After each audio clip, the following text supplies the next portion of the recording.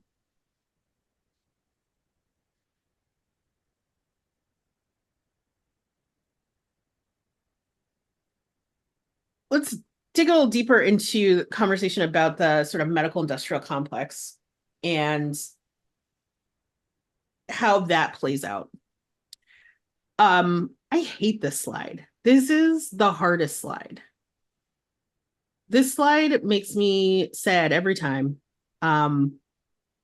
Because not only is this the evidence, right? But again, I've lived this. I've experienced these things. Mm-hmm. I definitely have had providers, nurses, or doctors who are uncomfortable caring for a fat patient.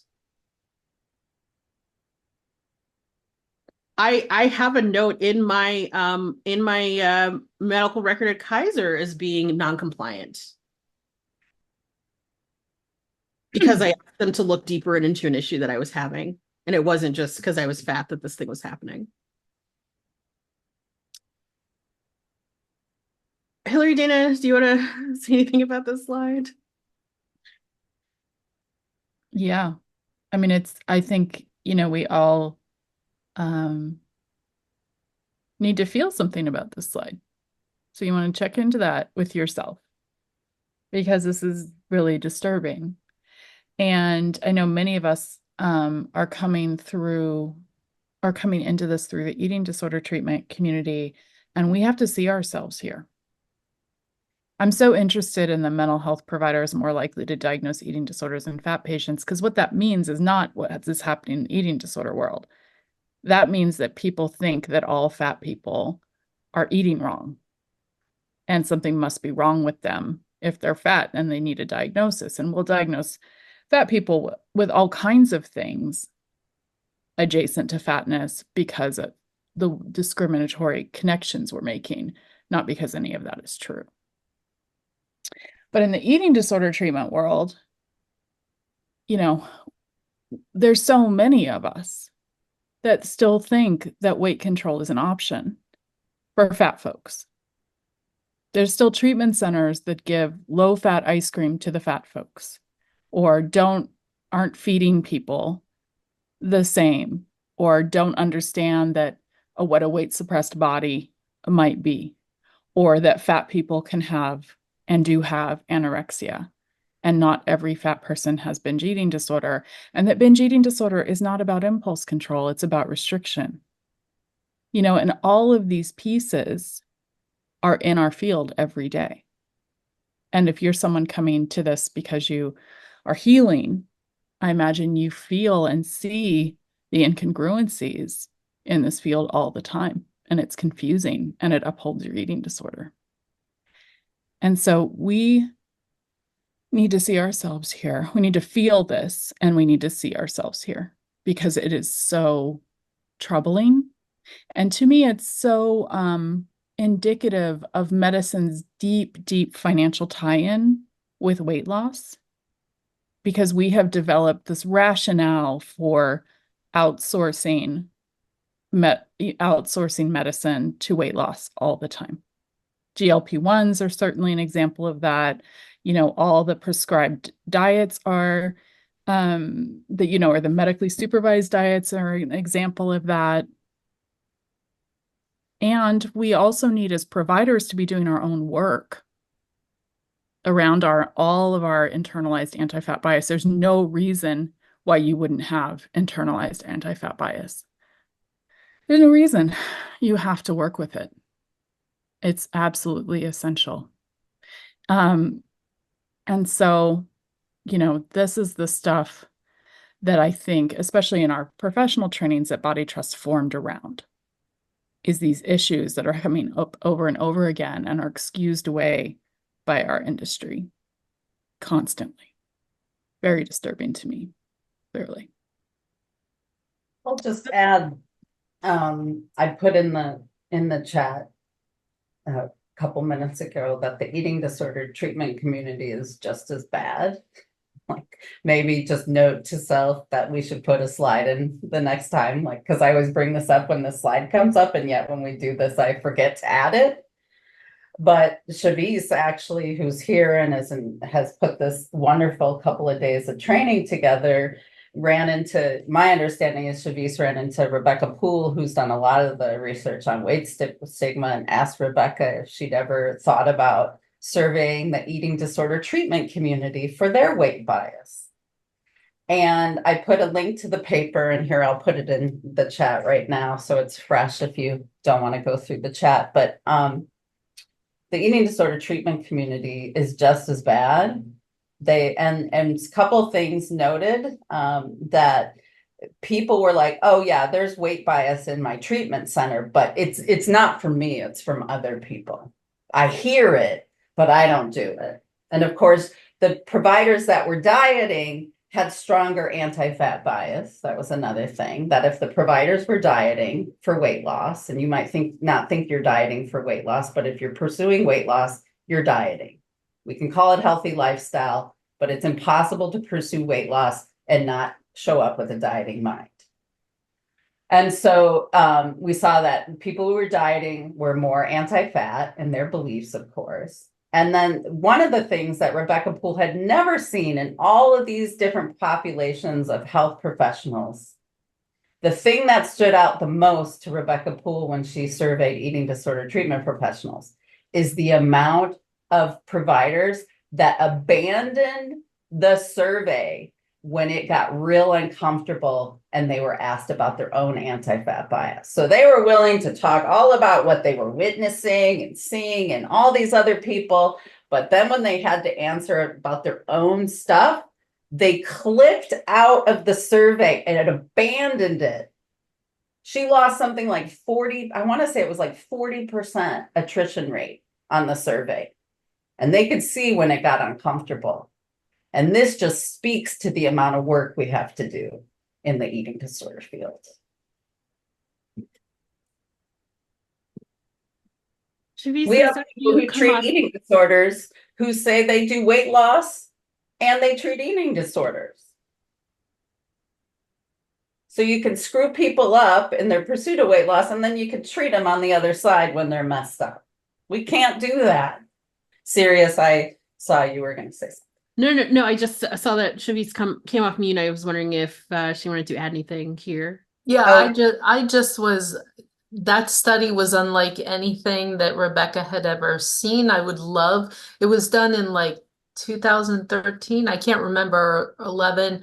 It was right around the time we actually started Weight Stigma Awareness Week. And it was because we were seeing so many people in the eating disorders community not understanding how it impacts all people with eating disorders.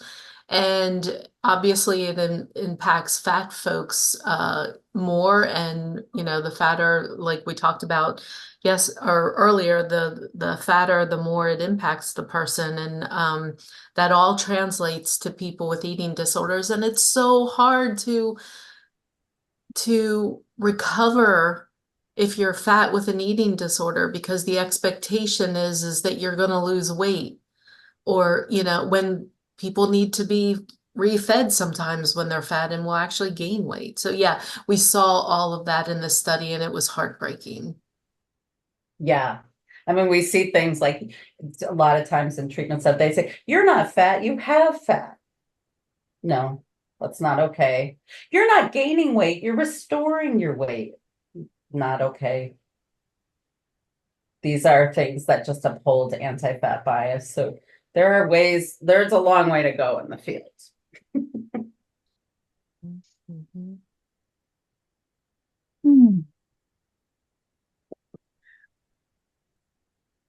The impacts of weight bias and weight stigma are can be devastating, right? It's not simple. We have societal weight stigma, which turns into internalized weight stigma. Internalized depression is sometimes the worst depression, because not only do you internalize it yourself, you internalize it on your people. There's been a recent phenomenon of fat influencers and other prominent fat folks who have made personal decisions to go on weight loss journeys, which bodily autonomy, your body, your choice, do what you need to do. Like, that's all great. But then when those folks turn back around and start trashing fat folks, the people who lifted them up and supported them, it just wilds me. But it happens all the time. And it's happening a lot right now. Decreased psychological well-being, body shame and disordered eating, body checking and monitoring, reduced sense of agency and voice, less time, patience, and health education from providers, right? This goes back to the last slide. Misdiagnosis and denial of treatment and ignoring symptoms in heavier patients. I definitely have my own stories, but there are also like news stories, shocking and surprising news stories about this. Large tumors that have been ignored, cancers that have gotten into very late stages that were ignored because of weight, right? I have friends who are going through this right now, denied important surgeries. I have a friend who has a large tumor that is inoperable, not because the tumor is inoperable, but because the anesthetologist said that her BMI is too high. I mentioned gender affirming care around this a little bit ago. That's a really important thing that a lot of us are watching.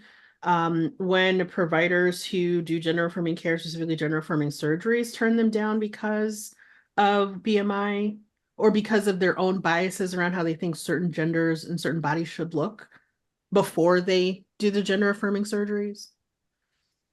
Weight loss is a condition for certain treatments or procedures, and frequent exclusion from medical research. Right? These are all things that happen on a regular basis for fat folks. Yeah.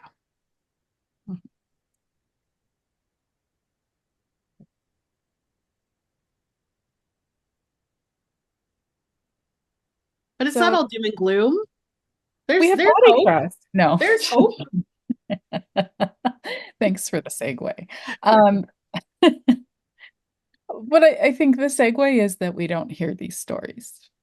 We don't hear the stories of fat folks' lives if they're not told most often through this diet culture narrative arc of some redemption story about how someone went from fat to thin and their hard work and how they persevered and Those are the stories that most popular culture has offered us about fat folks, or fat folks like the whale, right? That are doomed and pathetic and dying and, can't get their shit together and all of this. That is not a story. That's not what the stories are of fatness that I've heard.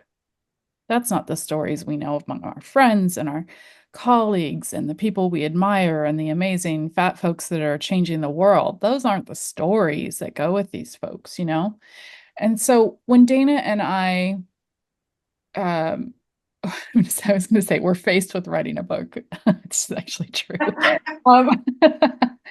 We we were trying to figure out how do we talk about body trust in a way that creates meaning, is real, isn't just like a 10-step, process.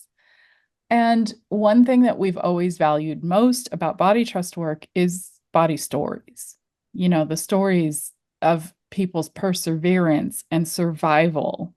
How did you survive in a culture that treated you this way? How did you survive the oppression you've experienced? Those are the stories, when we aren't, when we're doing postmodern therapeutic work, we are sourcing survival, we're sourcing coping, we're sourcing how people made it, not trauma stories over and over again, right? Trauma stories are important, but so are the other stories, right? So we also know that when people come to body trust work, they are like so dubious, so uncertain, and so not connected to other people who choose this kind of healing path. And so we wanted folks to know that there is a narrative arc that isn't just about dieting and weight loss and getting better for fat phobia or fat phobic culture, right? Or acquiescing to fat phobic culture. And so that is how we ended up organizing our book, and our work is what has become the 3 R's, the rupture, the reckoning, and the reclamation. So these are sections in our book, and these are also the path that we see people traveling when they have to do this kind of really difficult work of giving up and moving away from the belonging that diet culture offers, the promise of fitting in that never pays off, by the way, the promises of all the riches that diet culture will bring you if you play your cards right. None of that's real or true, but because the entire culture, the culture is diet culture, we have trouble giving up on that.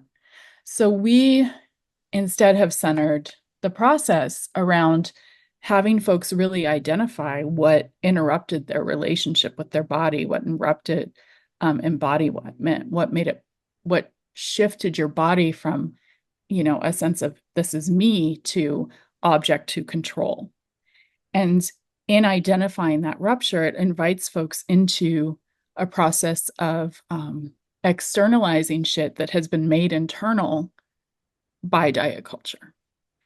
So that the idea that I'm not strong enough, or that I'm to blame, or I didn't do it right, or, all of these pieces, I'm not good enough, I'll never be something that I want to be. We want to reframe those so that anger is not turning inwards all the time, but it's actually being expressed outwards at the culture where it belongs, because it's where it belongs. And so that's where we help people explore. Our body trust work is going to name and explore the rupture. And then folks are going to move through kind of a messy middle, right? We're not doing a redemption story here. We're doing a real human story about change process and healing and growth and all that kind of stuff. So in the reckoning, we're going to reckon with all that we did to cope after our relationship with food and our bodies was ruptured. So we're going to reckon with the idea of being an eater. We're going to reckon with grief. We're going to reckon with our relationships. It's going to be big. It's going to be disruptive. It's going to be messy. And that is the reckoning. And all of that is required to move towards something that feels like reclamation, right? Like reclamation is an ascent from some deep reckoning work, but it's also not a final resting place, right? We are continually in this work reclaiming things that were taken from us by diet culture, and continually sourcing something that feels true and to defy the lies that diet culture has offered over and over again. So that's the narrative arc. And next, I'm going to share with you the body trust framework. And it is expressed through this tree image. This is a cogwheel tree, very common tree. Just kidding. But we really wanted to name and show pictorially the process folks we see commonly going through as they move away from dieting and disordered eating and move towards something more liberating in their bodies. And because Dana and I have had the huge, enormous privilege of sitting with so many people, thousands of people over the years, and watching them, reclaim and do the messy middle part and discover that they're not alone and all of that, that we wanted to kind of put together to the best of our ability an idea of what folks go through as they're moving out and into something that's far more, vulnerable even than diet culture.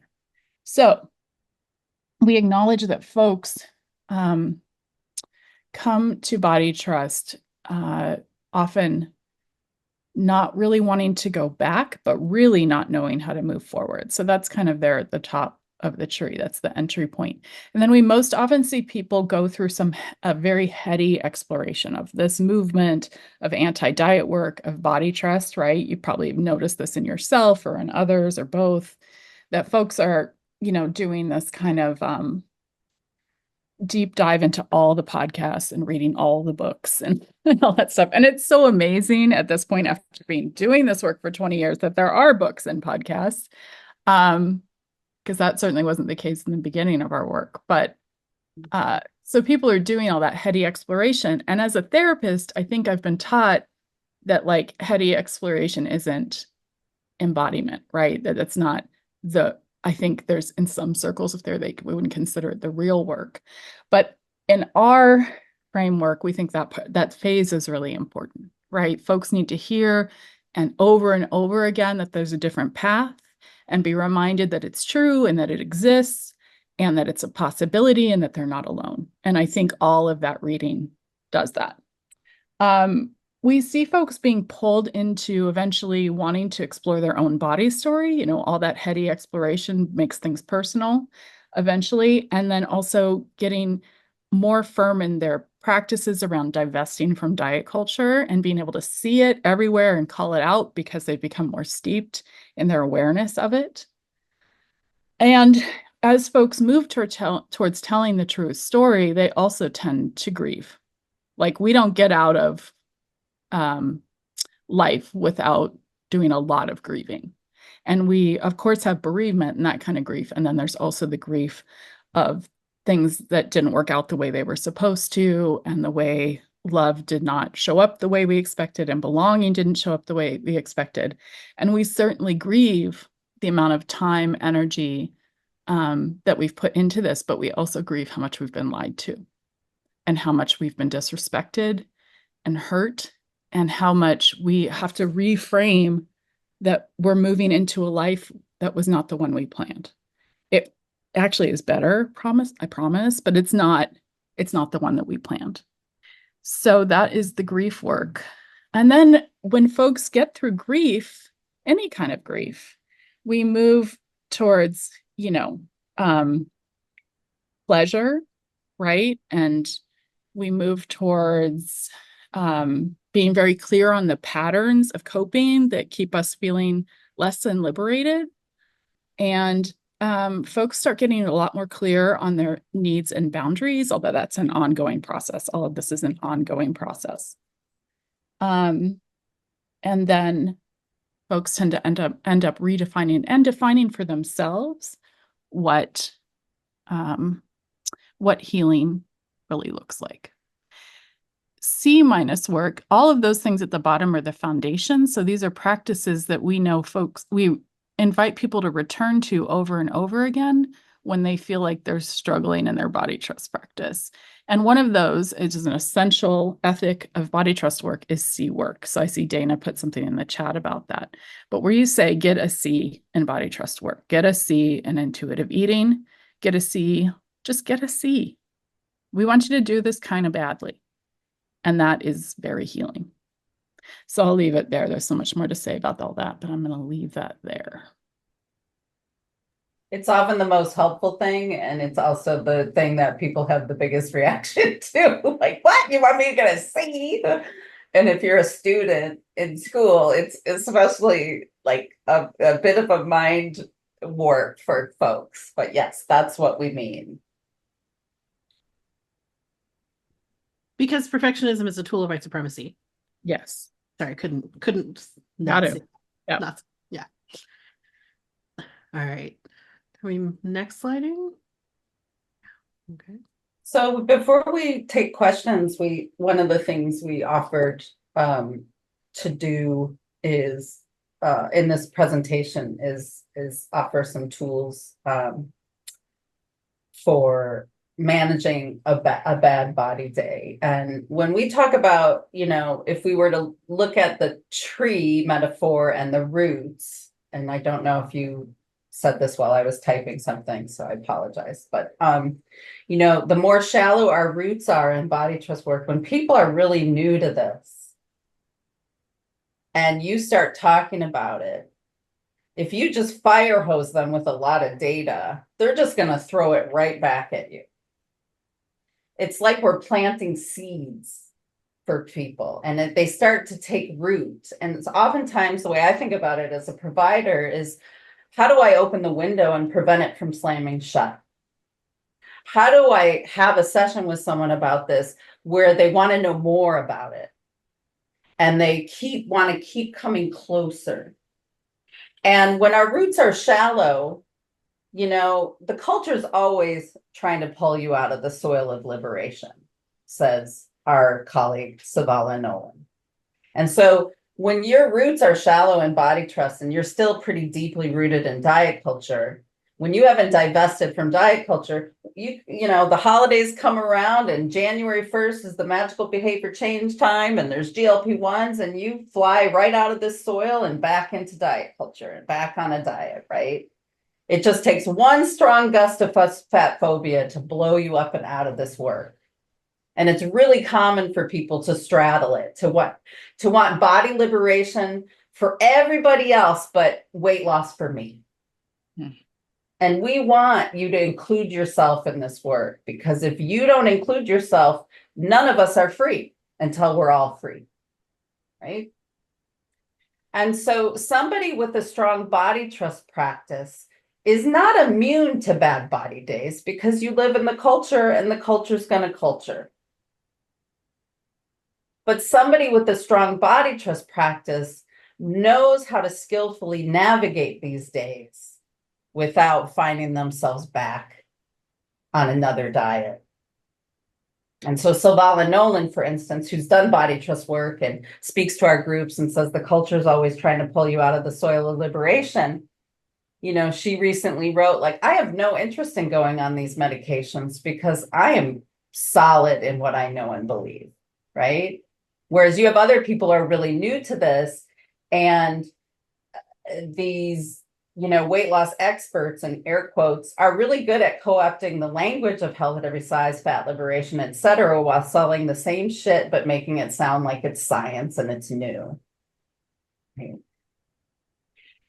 And so, your bad body days may be fewer and maybe farther between time, a lot more time between your bad body days. They're not as frequent and they don't tank you. And it doesn't mean that at times you're not going to have bad body days. So, one thing we like to do on a bad body day is to acknowledge that this feeling is temporary, that many of us notice that we can feel one way about our body when we go to bed at night and another way when we wake up in the morning, and bodies don't change in terms of size within that time.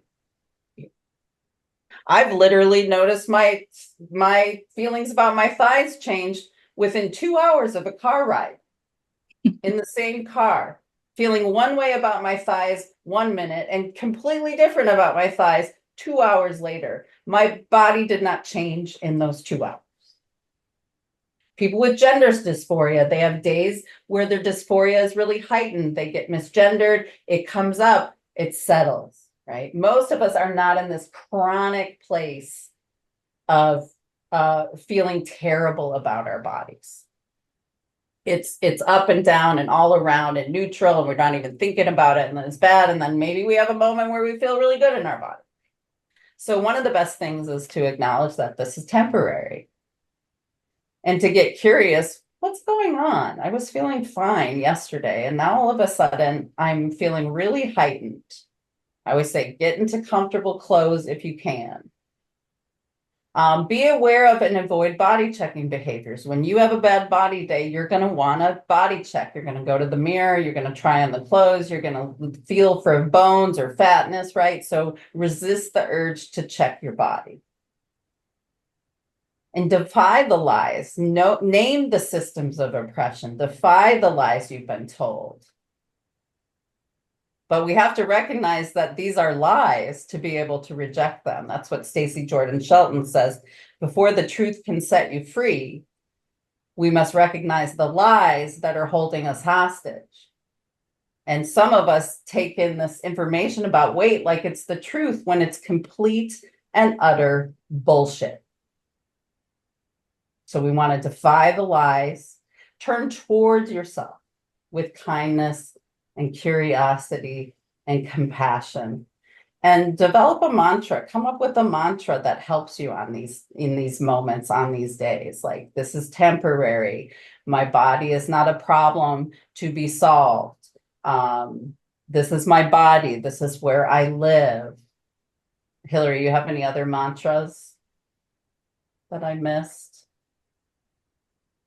I think those are some of the biggest Those ones. are the main ones. Yeah. Mhm. Yeah. I kind of like, I'm a bad bitch. I'm a bad bitch. Yeah. Yeah. That's been helpful to me at times. Yeah. Oh, no fixin', no fixin', no fixin'. Thank you, Jen. Yeah. No fixin', no fixin', no fixin'. I will not make a plan. We also say resist the urge to make a plan, because usually when we have a bad body day, we really drawn to make a plan to fix the size, shape of our body. And so no fixin', no fixin', no fixin', no fixin'. So those are all really great ideas. And we have a bad body day toolkit that you can get, and I'll put the link in the chat here in a moment. And if you have other ideas for mantras or ways you navigate bad body days, throw them in the chat. We all need more ideas. I find a change of clothes makes a huge difference. Taking my bra off makes a big difference sometimes. So I think you can advance the slide.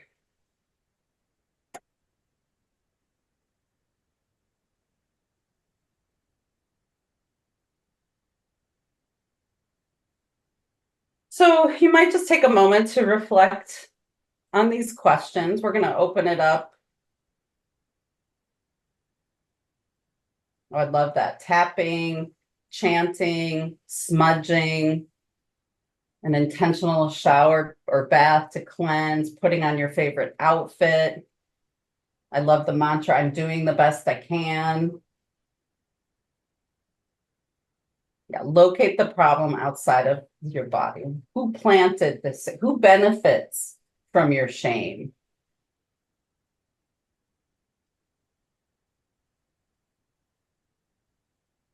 And for a more comprehensive toolkit, I'm going to put the link in the chat.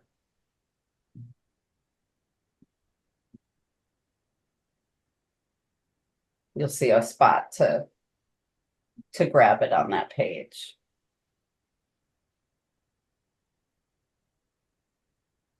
So I think we can move on to questions. Yeah. Ta-da. Should I stop the share?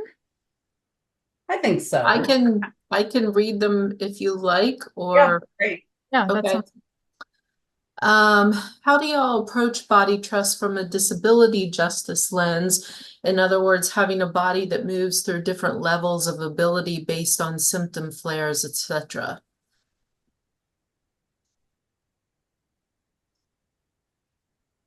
I mean, I think we're kind of working on the idea of like, this is my body. I'm not coming into this in a way where I'm trying to improve upon my body, but I'm wanting to care for myself and meet my own needs and be able to trust that my knowing will be included in the way I care for myself, instead of these prescriptive methods that can often come for folks living with chronic health conditions.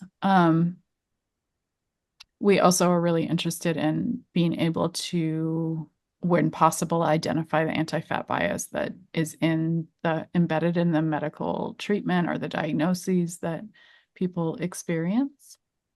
And essentially at the basis of body trust, we, as Dana said earlier, believe that bodies are always going to change, that bodies are going to become ill or disabled, or people are going to have experiences that they that diet culture has told us we can guard ourselves against if we play our cards right, which is not true. And so we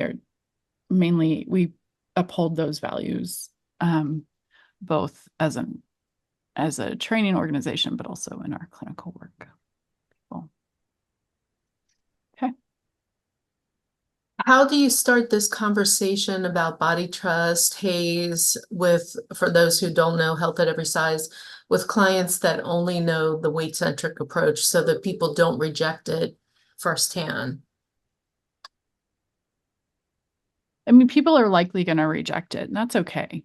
So I think there's no foolproof way that we can present this information and not have it be rejected, but the value is in presenting the information. And a lot of it can be like, I know that you are coming in and have this idea about a path for you, and I want to make sure that you're aware that there's another path, another option, another approach. And is it okay if I spend a few minutes telling you about that? So we want to keep it really consent-based. Most people don't even know it exists, right? So if you were told that something exists that completely counters everything you've been told that is real in your life, it's probably going to take a little bit of time to take it on. And so I also find that over time, that people who get to really incorporate the ideals behind anti-diet and look at it through the lens of their own lived experience tend to come into some reckoning a little bit more. So I think instead of educating people about what everything is, if you have a relationship with the person that includes knowledge of their lived experience, I would start with naming the ways that what they have experienced hasn't been their fault, that they were doing everything that they were told to do, and that it didn't work and it doesn't work, and that has nothing to do with them, is usually an important place to start. When I started with a new client, back when I had new clients, I would always start with like, we know this is not your fault, and I want to take the time as we get to know each other to really, really, really give you the chance to see why. Well, when we do, I'll just add, when we do talks to professional groups and don't know if they have any idea about this, I think giving your clients a heads up, giving people a heads up that what you're about to share is countercultural and maybe really surprising to them, and that you're likely going to bump up against some stuff as I share this information with you. And I think it's important for you to have this information so you can make an informed decision going forward. That way you're giving them permission to take or leave it. And also giving them a heads up that this may be surprising, because then they're gonna at least receive it and decide, and then after you share whatever you share, and I would encourage you to share it in bite-sized nuggets, not fire hose people. And to say, I'm curious, like, what do you think about what I shared? If your resistance could talk, what would it say? So that's just a couple of other things. Okay, we got a couple more questions in 4 minutes. How do you go about validating a client and their feelings and worries around the term fat and being fat in our society without reinforcing that being fat is a bad thing? I hope that makes sense. It does. I mean, I'm always apt to agree that, that, of course you don't want to be fat in this culture, right? Like, of course, given what you're told and believed and how you're treated around the idea of fatness, of course you don't. And I like to couple that with the idea that, like, you worked really hard, in the effort to not be fat, right? To not have to face this kind of discrimination.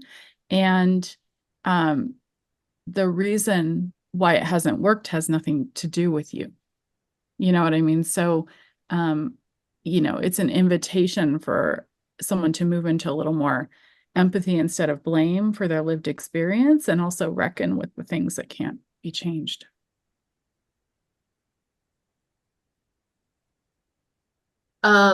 We have a question that was really the same as 2 questions ago about planting seeds. So I think we covered that. Do you feel that people in smaller or thin bodies can contribute to the justice and fair treatment of those in larger bodies? Yes, always.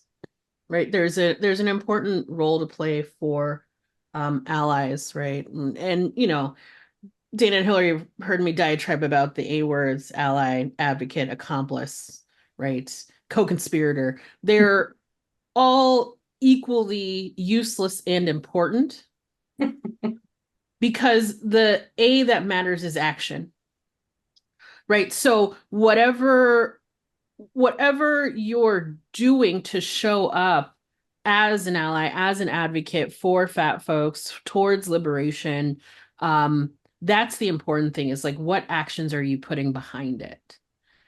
And for this particular area of oppression, I think there's lots of ways that folks in smaller bodies can show up, right? You could think about the fat people in your life. Do you even have fat friends? How about that? Right? And then when you make plans with your fat friends, are you considering, like, where you're going? What's the seating going to be like? What's the accessibility like? Right? This is one of the places where the Venn diagram around disability and fatness is like, they're overlapped here. There are places where it's not, but around accessibility questions, there's often some overlap. There are ways that thin-bodied folks can show up around work and workplaces, right? There are ways in which we can all be resistant to diet culture. We don't have a ton of time to get into all of that here, but the role of smaller bodied allies around fat liberation is critical, as is the role of all allies in these conversations. Yeah. Same. I think about, whose labor is it to do in the room? And, if you're sitting at a dinner table and people are making fat phobic comments, like having a thin person speak up, let's not make the fat person do the labor. It's like if I were at a table of white people with one black person and somebody says something racist, it's not the black person's job to say it's racist. It's my job to say it's racist. It's my job as a cisgender person to call out transphobia. So part of what we're asking about is, whose labor is it to do right now? And sometimes it's our labor to do, depending on our social location. There is the value of lived experience for trainings and things like that. But there is a role for all of us to play in dismantling this.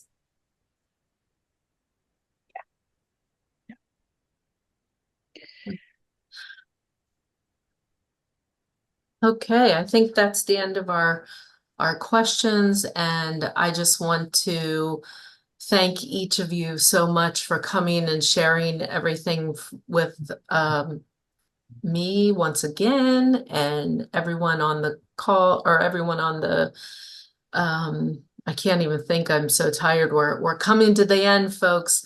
But we did put the website in the chat if anyone is interested in checking out what Dana, Hilary, and Sirius are doing at the center. And we can put you in touch with them if you can't find that. But thank you again, all of you, and I hope you have a great evening. Thanks for being here. Thanks for having us. Thanks, Thank you. everyone. Bye. You.